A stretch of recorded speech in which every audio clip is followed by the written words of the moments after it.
गोष्ट 23वी. अघोरी रडला का आणि हसला का.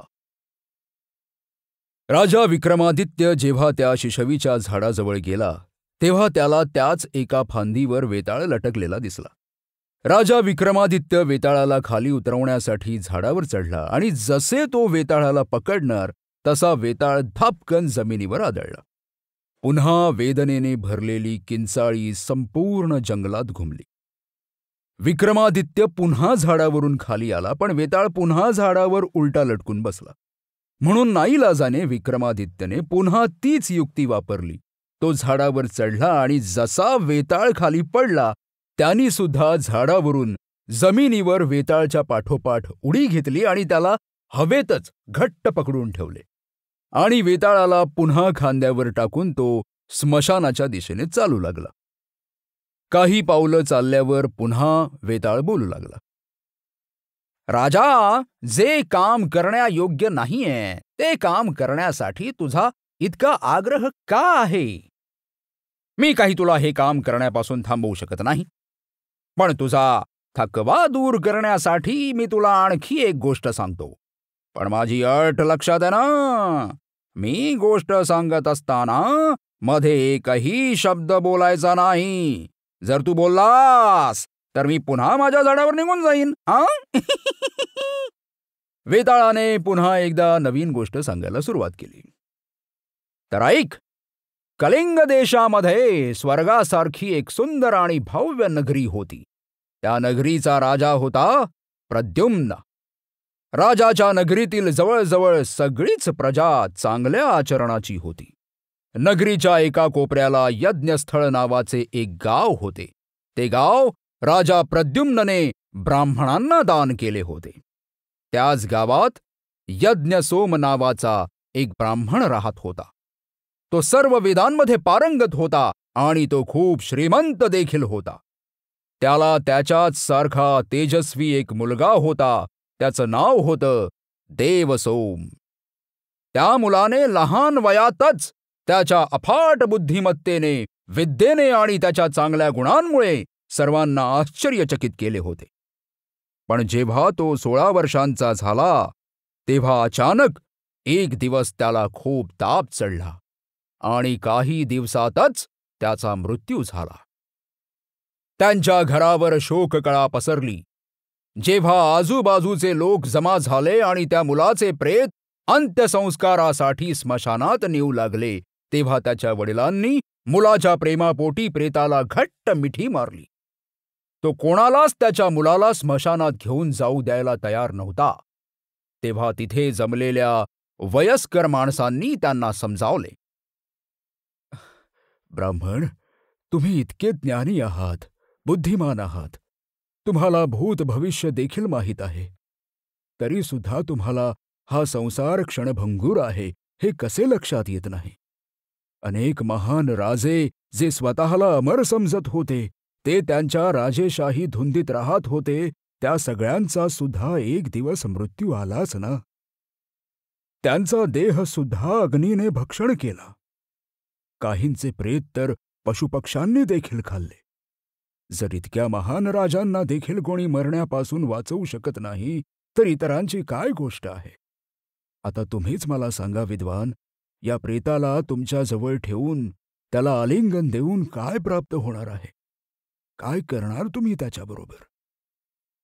अशा प्रकारे त्याला समजावून सांगितल्यावर कुठे त्याने मिठीतून प्रेत सोडले. तेव्हा त्या प्रेताला त्यांनी आंघोळ घातली आणि त्याचे प्रेत एका पालखीतून स्मशानात घेऊन जाऊ लागले. त्या पालखी पाठोपाठ त्याचे आई वडील, इतर नातेवाईक, मित्रपरिवार रडत शोक करत जाऊ लागले. ते ज्या स्मशानात जात होते त्या स्मशानात शिव नावाचा एक म्हातारा अघोरी राहत होता, जो पशुपत मठातला होता. त्या अघोरीने स्मशानाच्या एका कोपऱ्याला त्याच्यासाठी एक पर्णकुटी बांधली होती. खूप जास्त कठोर तपस्या आणि साधनेमुळे त्याचं शरीर खूपच जास्त कृश झालं होतं. त्याच्या त्या कृश शरीरावर त्याने भस्म फासले होते आणि त्याच्या केसांच्या जटा झाल्या होत्या. त्या अघोरीच्या पर्णकुटीत त्याच्याबरोबर त्याचा एक शिष्य राहत होता. तो शिष्य खूप दुष्ट, मूर्ख होता आणि खूप अहंकारी होता. पण तरी सुद्धा त्याच्या गुरुने सांगितल्यामुळे तो रोज भिक्षा मागून आणत असे आणि त्यातच स्वतःचं पोट भरत असे. आज त्याच्या काही चुकीमुळे त्याला अघोरीने चांगलेच झाडले होते. त्यामुळे तो खूप रागात होता. जेव्हा अघोरीला दुरून अनेक लोकांच्या रडण्याचा आवाज आला, तेव्हा त्याने शिष्याला सांगितले, बाहेर जाऊन बघ काय झालं ते. का लोक इतका शोक करतायत? याच्या आधी इतका आवाज कधी आलेला नाही. बघ बरं जाऊन. यावर तो चिडलेला शिष्य म्हणाला, मी नाही जाणार, तुम्हीच जाऊन बघा, माझ्या भिक्षेची वेळ होते. अरे खदाडा, अर्धा दिवस उलटून गेलाय आणि अशी कशी तुझी भिक्षा मागायची वेळ आहे रे? धिक्कार असो तुझा. अरे म्हाताऱ्या, धिक्कार माझा नाही तुझा असो. आजपासून ना तू माझा गुरु आहे ना मी तुझा शिष्य. मी चाललो इथून, तूच सांभाळ तुझा हा कमंडलू. असं म्हणत त्या शिष्याने त्याच्या हातातला कमंडलू आणि दंड त्या अघोरी समोर ठेवला आणि तो तिथून निघून गेला. काही वेळाने तो अघोरी स्वतः बाहेर आला आणि बाहेर नेमके कशाचा इतका शोक होतो आहे ते पाहण्यासाठी तो जिथे लोकांची गर्दी होती तिथे गेला. स्मशानात नुकतेच त्या 16 वर्षांच्या मुलाचे प्रेत आणले होते. अघोरी त्या लहान मुलाच्या प्रेताजवळ आला. त्याने बघितले की त्या लहान मुलासाठी सगळेच जण मोठ्याने शोक करतायत. त्या 16 वर्षांच्या बालकाचे प्रेत बघून त्या अघोरीच्या डोक्यात भन्नाट कल्पना आली. त्याने स्वतःचा आत्मा त्या लहान मुलाच्या शरीरात फुंकायचे ठरवले. तसंही त्याचं शरीर म्हातारं आणि अशक्त झालं होतं. तो गुपचूप एकांतात गेला. एकांतात जाऊन आधी खूप रडला.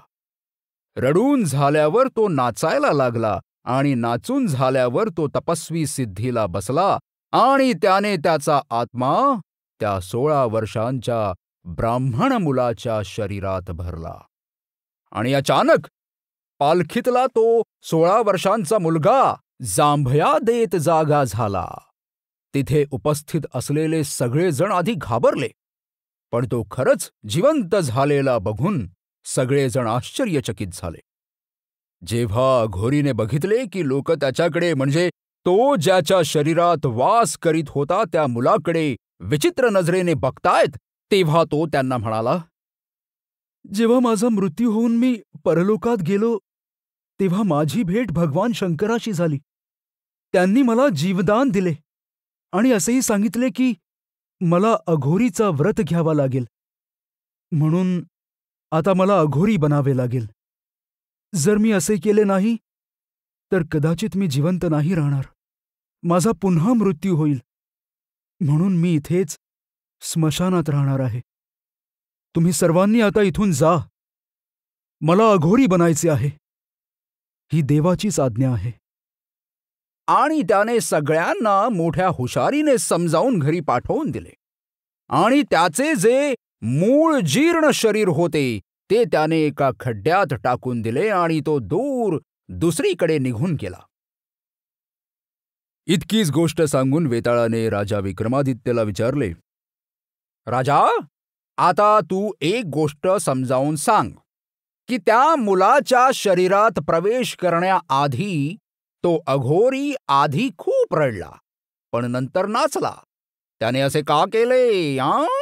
मला या गोष्टीची खूप उत्सुकता आहे की असं करण्यामागे त्याचा काय हेतू होता. बोल विक्रम, त्याने असे का केले? तुला जर उत्तर माहीत असून सुद्धा तू मला उत्तर दिले नाहीस तर तुझ्या मस्तकाचे तुकडे तुकडे होतील. बोल विक्रम, बोल. बोल विक्रम, बोल. यावर नाईलाजाने राजा विक्रमादित्यला बोलावे लागले. तो वेताळाला म्हणाला, त्या अघोरीने विचार केला असावा की या म्हाताऱ्या शरीराबरोबर मी खूप वर्ष घालवली. या शरीरात राहून अनेक सिद्धी प्राप्त केल्या, भरपूर साधना केली. आता मी या शरीराचा त्याग करतो आहे. मी लहान असताना ज्या शरीराचे माझ्या आईवडिलांनी लाड केले होते ते शरीर आता सोडावे लागेल. कदाचित असाच विचार करून तो अघोरी रडला असावा, कारण स्वतःच्या शरीराचा मोह सोडणे हे फार अवघड आहे. पण नंतर तो नाचला, कारण त्याला आनंद झाला की त्याला एक तरुण आणि चांगले शरीर मिळणार आहे, ज्याच्या मदतीने तो आणखी खूप वर्ष साधना करू शकेल. याचा त्याला आनंद झाला असावा. अगदी बरोबर उत्तर दिलंस विक्रम. पण तू तुझं मौन तोडलंस. तू बोललास. मी काय सांगितलं होतं? जर तू बोललास तर मी पुन्हा माझ्या झाडावर निघून जाईन. तू बोललास आणि म्हणून मी चाललो. आणि वेताळ त्याच्या खांद्यावरून पुन्हा उडून हवेत तरंगायला लागला आणि तो उडत उडत पुन्हा त्याच्या झाडावर जाऊन लटकला. म्हणून राजा विक्रमादित्य पुन्हा त्या अंधारात शिशवीच्या वृक्षाकडे चालत निघाला, वेताळाला पुन्हा पकडण्यासाठी.